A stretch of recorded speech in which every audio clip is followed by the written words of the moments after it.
Ang gagawin natin ngayon ay modern Maria Clara, then with Filipiniana sleeves na overlap.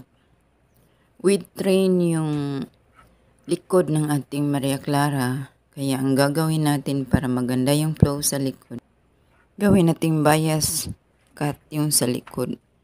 Fold tayo ng bias, tapos doon tayo mag pattern. Yung una natin iguhit na pattern ay sa harapan. Usually kasi hindi na ako gumagamit ng pattern. Yung tela na mismo ang ginagawa kong pattern, yung pinakamalaking portion, yun ang ginagawan ko ng pattern.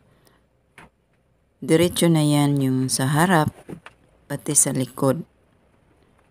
Yung sa likod, kasi bias siya, dun ko ginagawa